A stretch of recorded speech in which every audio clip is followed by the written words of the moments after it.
Hello friends, आप सभी को मेरा प्यार भरा नमस्कार।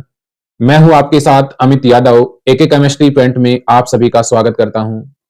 प्यारे साथियों, लास्ट क्लास में हमने गैसों का संयुक्त रूप डिस्कस किया था। आज का हमारा जो टॉपिक रहेगा वो रहेगा जर्नल और आइडियल गैस इक्वेशन। आइडियल जो गैस इक्वेशन होता है, आदर्श गैस जो समीकरण होता है, वो क्या होता है प्यारे साथियों, उसको हम आज की क्लास में डिस्कस करेंगे। तो प्यारे साथियों, आदर्श गैस जो इक्वेशन होता है आप सभी को पता है, पी वी इक्वल टू होता है N R T. PV equal to N R T होता है। इसी को प्यारे साथियों कहा जाता है आइडियल गैस इक्वेशन। अभी आइडियल गैस जो इक्वेशन है, इसका फॉर्मेशन किस प्रकार से होता है, इसको आज की क्लास में हम डिस्कस करेंगे। तो प्यारे साथियों, आदर्श गैस जो समीकरण होता है, ये दो नियमों का कॉम्बिनेशन होता है। क्लियर है? पहला कौन से नियम का कॉम्बिनेशन होता है? ये संयुक्त गैस समीकरण। संयुक्त गैस समीकरण का यूज इसमें किया जाता है। और संयुक्त जो गैस समीकरण है, ये दो नियमों से मिलकर के बनती है प्यारे साथियों।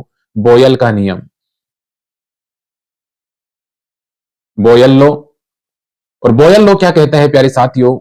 टेम्परेचर का जो वैल्यू है वो बोयल लो में कांस्टेंट रहता है। ये हमने डिस्कस किया था। इसकी क्लास आप ले सकते हैं डिटेल से, प्लेलिस्ट में आप विजिट करें। तो बोयल लॉ के अकॉर्डिंग वी का जो वैल्यू है इनवर्सनली प्रोपोर्शनल होता है 1/p के। क्लियर है?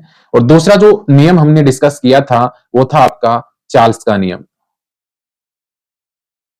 चार्ल्स का नियम, और चार्ल्स का जो नियम है उसके अकॉर्डिंग वे का जो वैल्यू है प्रोपोर्शनल होता है टेम्परेचर के।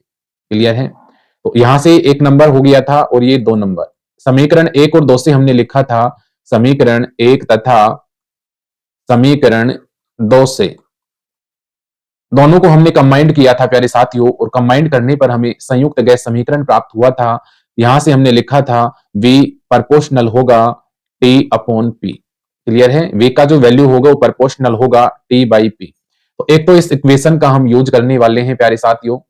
इसको हम कहते हैं संयुक्त गैस समीकरण। क्लियर है? कंबाइंड गैस इक्वेशन इसको कहा जाता है। क्लियर है यहां तक? इसके बाद दूसरा यहां पे आवोगाद्रो नियम को से इसको समझाया गया। और आवोगाद्रो नियम क्या होता है प्यारे साथियों? आवोगाद्रो नियम के अकॉर्डिंग हम यहां से लिख सकते हैं according to Avogadro law. Avogadro नियम के अनुसार हम जानते हैं, क्योंकि आवोगाद्रो नियम हमने डिस्कस किया है प्यारे साथियों। तो आवोगाद्रो नियम ये कहता है कि वे का जो वैल्यू होता है वो प्रोपोर्शनल होता है एन। वॉल्यूम का जो मान है वो नंबर ऑफ मोल्स की प्रोपोर्शनल होता है। इक्वेशन आपका 4 हो गया। तो यहां से आदर्श गैस जो समीकरण है, ये संयुक्त गैस समीकरण, और आवोगाद्रो जो इक्वेशन इसका संयुक्त रूप होता है। तो यहां से हम लिख सकते हैं समीकरण 3 तथा समीकरण 4 से, समीकरण 3 तथा 4 को हम यहां पे कंबाइंड कर देते हैं प्यारे साथियों। तो यहां से हमें क्या इक्वेशन प्राप्त होता है? देखिएगा, वे का जो वैल्यू है वो प्रोपोर्शनल यहां पे हो गया, ये आपका एन टी और ये बाई आपका पी हो गया। क्लियर है यहां तक? इसके बाद मैं प्रोपोर्शनल को हटा लेता हूं। v इक्वल टू यहां से एन आर टी और अपॉन यहां से p हो गया। p को मैं इधर ले लेता हूं। p v इक्वल टू यहां से क्या हो गया? N R T.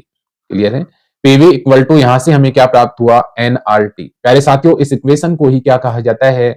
Ideal gas equation. Clear है? इस इक्वेशन को ही क्या कहा जाता है? Ideal gas equation. हिंदी में इसको हम कहते हैं आदर्श गैस समीकरण। पीवी इक्वल टू होता है एनआरटी। इसी को आदर्श गैस समीकरण कहा जाता है। प्यारे साथियों, यहां पे पी जो है ये प्रेशर को डिनोट कर रहा है। प्रेशर का मतलब यहां दाब हुआ।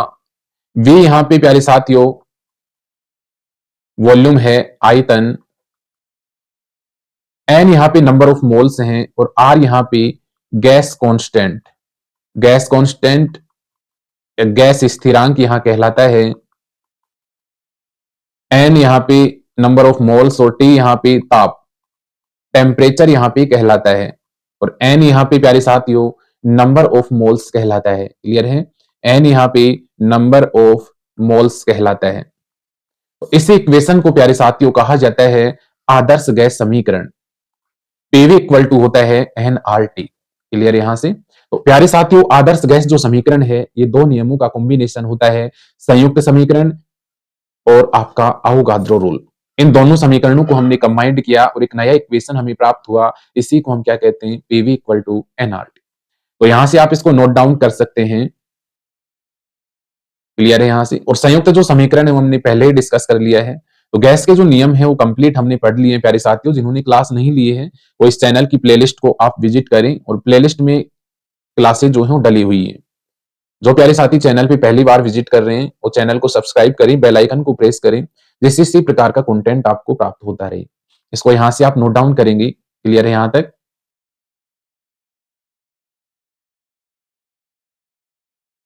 दो नियमों का एक कॉम्बिनेशन होता है संयुक्त समीकरण और आपका जो है अवोगाद्रो नियम। क्लियर है यहां तक। तो पीवी इक्वल टू एनआरटी जो होता है, इसी को प्यारे साथियों कहा जाता है आदर्श गैस समीकरण। अब यदि आप इसको नोट डाउन आप करना चाहें तो मैं यहां से पीडीएफ ओपन कर देता हूं। देखिएगा यहां से,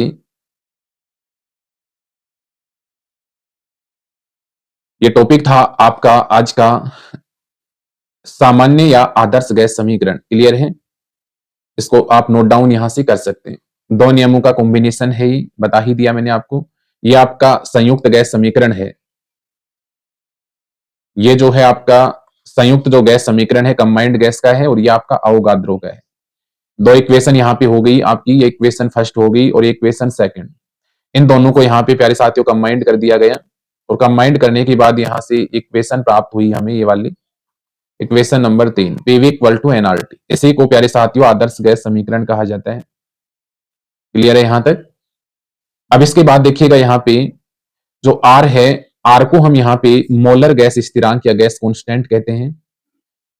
और समीकरण जो 3 है इसी को सामान्य आदर्श गैस समीकरण कहते हैं, या इसको हम अवस्था समीकरण भी कहते हैं। इंग्लिश मीडियम में भी आप इसको नोट डाउन यहां से कर सकते हैं। क्लियर है यहां तक। तो प्यारे साथियों ये आज का आपका टॉपिक था आइडियल गैस इक्वेशन, आदर्श गैस समीकरण। तो क्लास कैसी आपको लग रही है आप कमेंट करना ना भूलें। और जो प्यारे साथी इस चैनल पे पहली बार विजिट कर रहे हैं उनका भी मैं स्वागत करता हूं। आप भी चैनल को सब्सक्राइब करें, बेल आइकन को प्रेस करें, जिससे इसी प्रकार का कंटेंट आपको प्राप्त होता रहे। मैं आशा करता हूं आप सभी अच्छे से होंगे, आपका दिन शुभ हो। इन्हीं कामनाओं के साथ आज के लिए मैं आपसे अलविदा लेता हूं। Thank you all of you. Have a nice day.